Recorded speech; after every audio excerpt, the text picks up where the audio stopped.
ছোটবেলা গল্প শুনেছি, বট গাছের নিচে শুয়ে শুয়ে আল্লাহর গালি দিচ্ছে। আল্লাহর কেমন বিবেক, ইয়া বড় বট গাছ আর বট ফলগুলা এত ছোট ছোট, আর লাউ গাছ আর কুমড়া গাছের ইয়েটা কি খুব মোটা না চিকন? চিকন হয়ে এরকম বেড়ে ওঠে লাউ গাছ। লাউ গাছরে দিল আল্লাহ এত চিকন করে, ফল দিছে এত মোটা। আর এত বিশাল বড় বট গাছ, এটার ফল হলো এত ছোট। তো আল্লাহর গালি দিতে দিতে কোন সময় যে ঘুমাই গেছে নিজেও জানে না। হঠাৎ করে নাকের মধ্যে ছটাম করে বট ফল পড়ছে একটা, লাভ দিয়ে উঠছে, নাক দিয়ে রক্ত বের হওয়া শুরু হয়েছে।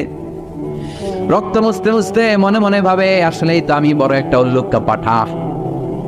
আজকে এই বট গাছের মধ্যে যদি লাউয়ের মতো ফল দিত, কুমড়ার মতো ফল দিত, আমার নাকের উপরে ওই লাউ আর কুমড়া বললে আমি থাকতাম না, আমি বিদায় হয়ে যেতাম, অক্কা পেয়ে যেতাম, ঠিক কিনা?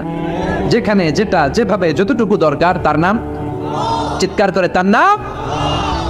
আল্লাহ বললেন আমি হলাম রব্বিল আলামিন, জগৎ সমূহের রব। আলাম মানে একটা জগৎ, আলামিন মানে অনেক জগৎ, মাল্টি ডাইমেনশনাল ইউনিভার্স। উদ্ভিদ জগৎ